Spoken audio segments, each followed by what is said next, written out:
Hello and welcome back to the Avoid the Tyrewall podcast. So, first off, I just want to apologise for the lack of posting, the lack of podcasts. Obviously, it's just me, so it's really difficult to film and like to actively talk about stuff because, if I'm doing a podcast every week, then there's not going to be much to talk about. But obviously, it's been quite a while since my last episode, so we have got five F1 races and then six, IndyCar races to talk about. So yeah, let's get on with it. So starting off with F1, we have the Austrian Grand Prix. And this was the F2 and F3 on the same weekend. And in the F3 feature race, there were tons of penalties. Tim Tramnitz, Callum Boyson, Alex Dunn, and Mary Boyer all got 10-second penalties for causing a collision. Then Sammy Megatonev, Cian Shields, and Martinius Stenshorn got 5-second penalties for track limits, which was pretty insane. But overall, it was a really good race and I really enjoyed it. And that's what I love about F3. Like, there's so much going on and it's so chaotic. It's really good. Then F2, the I don't know which race this was, I can't quite remember. But there were issues for Maloney, like he stalled on the grid and then he just stopped on the track. And then Antonelli also stalled in the pits. And the F2 cars are new for this season, obviously. But they seem very, very, I don't know, dodgy. Like the clutch bite point is horrid, apparently, and just there's lots of stalling I've noticed this year. But then there was a controversy over the F2 team orders, which I believe was Campos Racing because I think Pepe Marti was higher than Hadjar, but they asked him to switch around the positions, which I don't think you should be allowed to do in F2 because you're paying for the season. I mean, I don't think you should be allowed to do team orders in F1 either, but I just think it's even worse in F2 when you're literally paying millions of dollars for the seat and they ask you to switch positions with your teammate. I wouldn't be very impressed personally.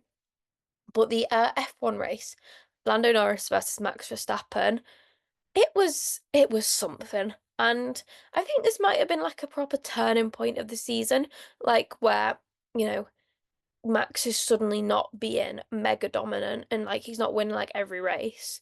I think this was definitely like a big factor in the season so far. But there were a lot of penalties again in the F1 race. Alonso and Verstappen got 10 seconds for causing a collision, Perez and Norris 5 seconds for speeding in the pits, and then Albon got 5 seconds for crossing the line at pit entry. And then on lap 46, Norris versus Verstappen came to a head and they crashed. And it was insane to watch live. I can't even lie. Like, it was mad. And I think Lando Norris just kind of like gave up after that point because, he wouldn't have scored points probably. So he retired, but George Russell took the win. Then the British Grand Prix. The F3 sprint race was very much mixed conditions, and I noticed that instead of like laps counting down, it went to the time of the race. But Voisin won on track for the first ever time, and I think it was quite a significant amount of years since Roden Motorsports, formerly Carlin, had won in the F3 category. But Voisin unfortunately did get a penalty, which meant he was demoted to P3, but a podium was still a really good result. In F2, there was lots and lots and lots of chaos, as per usual. Rafael Villagomez got a 10-second penalty for overtaking under the safety car. Paul Aron got a 10-second penalty for causing a collision. Crawford got a 5-second penalty for an unsafe release in the pits. And then Kushmini got two 5-second penalties for track limits. And yeah, just Silverstone was an interesting weekend because it just seemed to like rain and rain and rain, to be honest. But in F2, in F1, we had an issue for Pierre Gasly on the formation lap, meaning he retired. And Verstappen seemed to be struggling quite a significant amount. And Hamilton and Russell collided, which was not great, and they both went off track. And then the DRS was apparently disabled due to it being too wet. And that's like what I said earlier about how it was just raining. Like, honestly, Silverstone's normally got all right-ish weather on the Sunday, but it was just insane.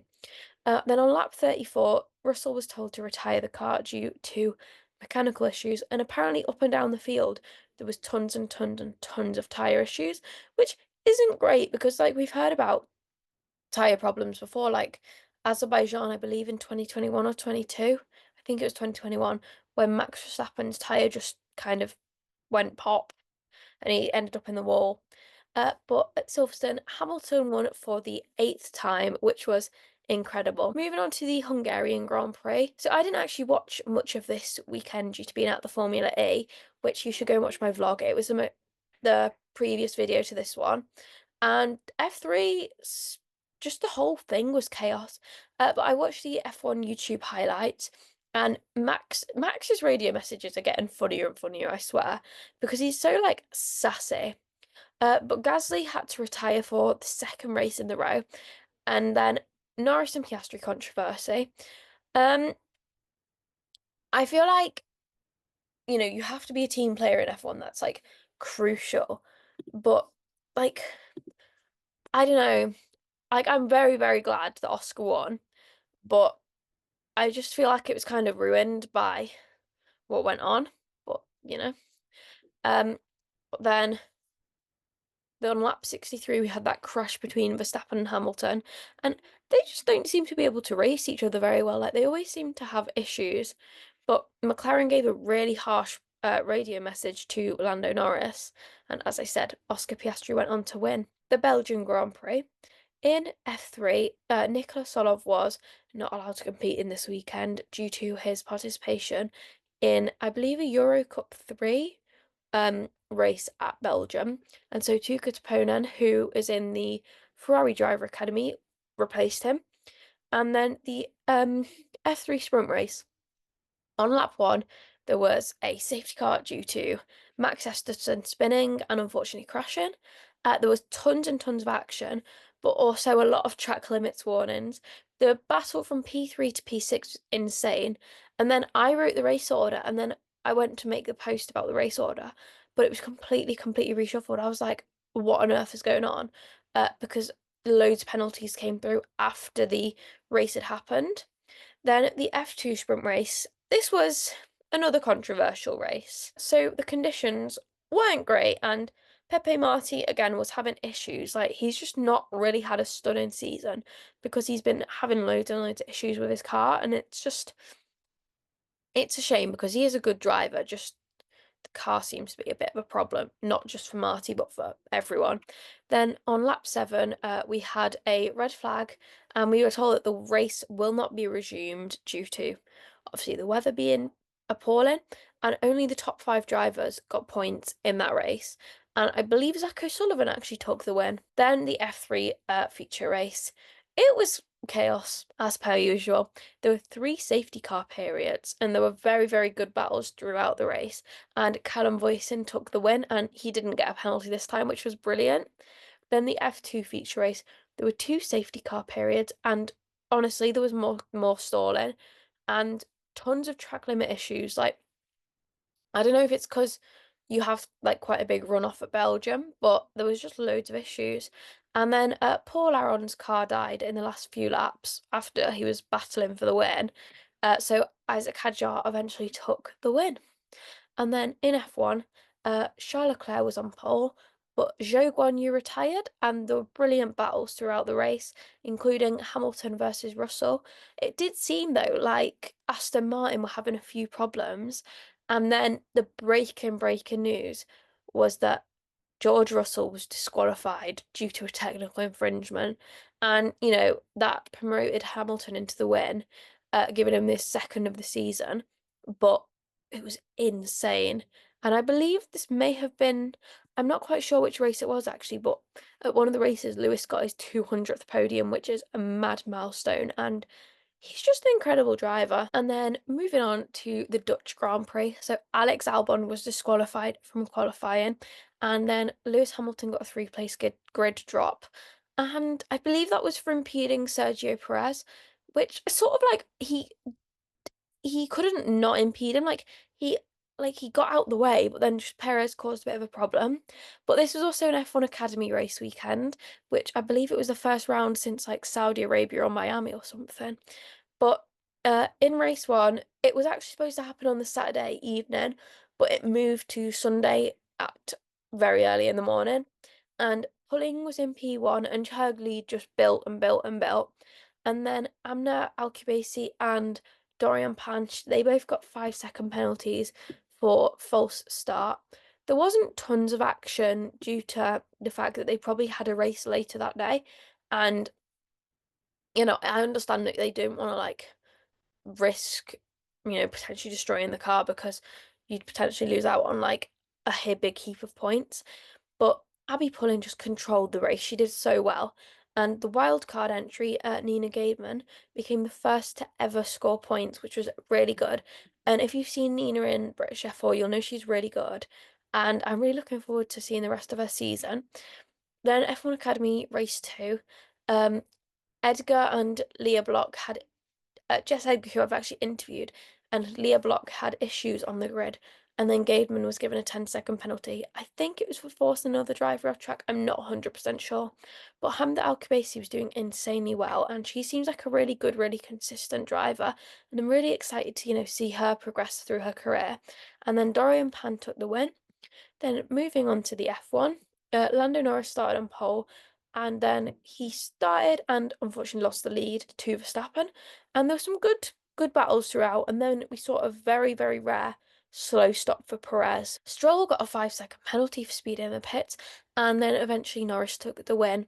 And then yesterday, actually, it was announced that Franco Colapinto would be replacing Logan Sargeant for the rest of the season in the Williams car. And personally, to me, it does not make sense because, you pull Logan too early from F2 and you've done the same to Franco. Like, Franco's got a few rounds of F2 left, and I don't know, I just feel like potentially Logan may have been dropped because of what he's been saying to the press, but obviously we're not 100% sure. But I don't know, it doesn't sit right with me. It was like the thing in Australia how Alex Albon crashed, but then Logan had to give up his car so that Alex Albon could race. Like, it's just not fair. Yeah, it's just like really not. I don't know, it doesn't make sense to me personally, but obviously there was a reason for doing it.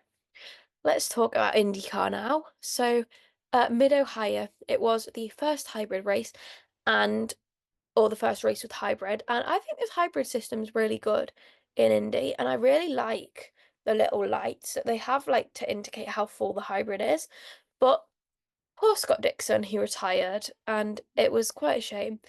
And then the race actually started on lap 3, and I noticed, quite similarly to F2, there was a lot of stalling, and I think this is because Indy cars don't have anti-stall. They have, admittedly, now they can like restart with the hybrid, but I was just very shocked. And then on lap 22, Dixon like unretired. Um, and lap 78, Romain Grosjean spun. Eventually, Pato O'Ward took the win with Alex Palou in P2. Iowa race 1, because this was a double header, and that's what we got this weekend. But it was an oval, and I personally, like, I love oval racing. I think there's so much more that happens, and I think it's so interesting. Admittedly, they do like a million laps, not quite, but like, oh, it's incredible. I actually really, really enjoy ovals. Like, they're so good. But Catherine Legg was back in the 51 Dale Coyne car, and then on lap 1 we had a caution because of a crash between Lundgaard, Malukas, Grosjean, and Canapino, who all DNF'd. And then on lap 30, Jack Harvey DNF'd. And then lap 80, we had a caution with Graham Rahal slowing. On lap 85, Alex Palou stalled in the pits, which a very rare mistake from Alex Palou. Then on lap 150, Grosjean unretired and went back on track. But then on lap 176, another mistake from Alex Palou, and he crashed. And this was his 7th DNF in 74 career starts, which is absolutely incredible. I mean, well, obviously it's not incredible that he DNF'd, but like, he's just a really talented driver, and he just seems so good at everything, basically.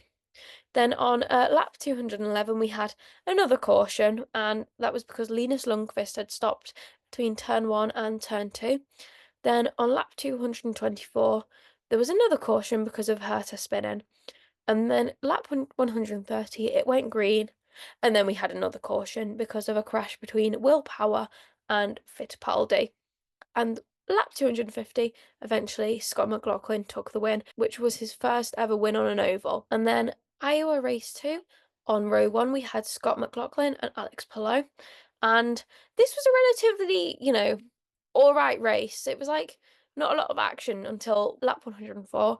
This was a caution because Canapino spun, and race control actually asked for the track to be swept. And I think this was because marbles were getting in the way, and that's what caused the spin for Canapino. Then at lap 126 or 127, Connor Daly was out due to a engine failure. Lap 187, Felix Rosenqvist had damper failure, so retired. And then lap 250, Will Power took the win, but there was a massive crash between Kirkwood, Carpenter, Rossi, and Stingray Rob, and Rob flipped and sort of like skidded along the floor, which was terrifying. Thankfully, he is all okay. And then the Toronto race. This is off the YouTube highlights, the extended highlights. And Alexander Rossi was out due to a broken thumb in free practice, and Teo Pourchaire replaced him. And if you've watched Arrow McLaren's Instagram videos, you know it was an insane procedure to get Teo Pourchaire from France to America in time. And then lap 1, we had a caution due to an incident between Ferrucci and Rasmussen. And then on lap 56, we had a crash between Linus Lundqvist and Teo Pourchaire. Then on lap 73, there was a massive crash and it was terrifying. Basically, Pato O'Ward spun, and then no one really slowed down. Like, people kept going really fast around this corner, and Ferrucci literally went over the top of Pato and flew, and then ended upside down or something. But so involved in that crash were O'Ward, Ferrucci, Siegel, Ericsson, Fittipaldi, and Sowry, and then there was a red flag. And then on lap 77, there's a bit of a problem for Penske, also known as Scott McLaughlin went into the wall and he was hit by Will Power, which caused a bit of an issue, but it did create a meme for Scott McLaughlin, which is a quite funny one. But in total, there were 12 DNFs, and Colton Herta took the win, which 12 DNFs is insane, like, honestly.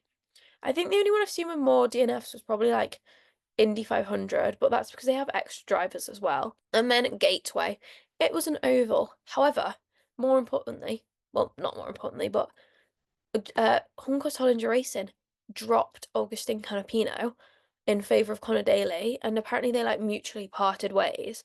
But I think it was because, you know, Canapino's fans, some of Canapino's fans are like very patriotic, let's say. But Scotty Mack was P1, and then he retained the lead for quite a while. On lap 8, we had a caution because Catherine Legg and Ed Carpenter hit, and unfortunately, Catherine Legg did DNF. Then lap 17, David Malukas took the lead, and then we had another caution because Connor Daly hit the wall. Then on lap 42, we had Pato O'Ward with his engine just like dying, like it just didn't work. And then on lap 86, we had a caution because Kiffin Simpson had crashed. And when we were at lap 175, we'd already had 17 lead changes, which is so incredible. And then lap 196, we had another caution because Joseph Newgarden had spun whilst chasing Scotty Mack for the lead. And then lap 240, we had another caution because Power and Malukas hit. They were like going around the corner towards the bottom of the oval, and basically Power squeezed Malukas, and then Malukas went and flung into the wall, which was not good. And then on lap 251, it went green again, straight to a caution, because Rossi, Power, Harvey, and Grosjean all crashed. Then we had a red flag declared on lap 253. And then while speaking to the NBC team, David Malukas was quite emotional, and Will Power apparently just went by and screamed at him. Thankfully, they're all okay now, like everything's good. But on lap 254, it went to green flag again, and on lap 260, Joseph Newgarden took the win. Portland was the last non-oval race of the season, and I'm sorry, the NBC commentary team are so funny. Hinch, T-Bell, and I can't remember what the other one's name is. This is really bad, but they had this hate cauldron, and I feel like they should have put the commentators in there because the commentators just kept arguing amongst themselves. It was so funny. But Ferrucci took P1, and then unfortunately he lost the lead to Will Power on lap one. But Scott Dixon was kind of like punted by the 27 of Kyle Kirkwood, who was then kind of like hit. Well, he was sort of then hit by the 30 of Pietro Fittipaldi, and he unfortunately crashed and DNF'd. And his engineer said, "All right, well that was quick," which I thought was really funny, to be honest. And then on lap 6 we had a penalty for Pietro Fittipaldi for avoidable contact with, I believe, Scott Dixon. And then lap 23, we had Fittipaldi having contact with Connor Daly in turn one. And lap 26 saw a second penalty for Fittipaldi for avoidable contact. Then on lap 62, Grosjean spun and then I think he stalled it on track. And then he pulled out in front of Rasmussen and Sowery, which was really, really silly of him. And like, literally, he could have just checked his mirrors and he wouldn't have crashed. And then Sowery was doing incredibly.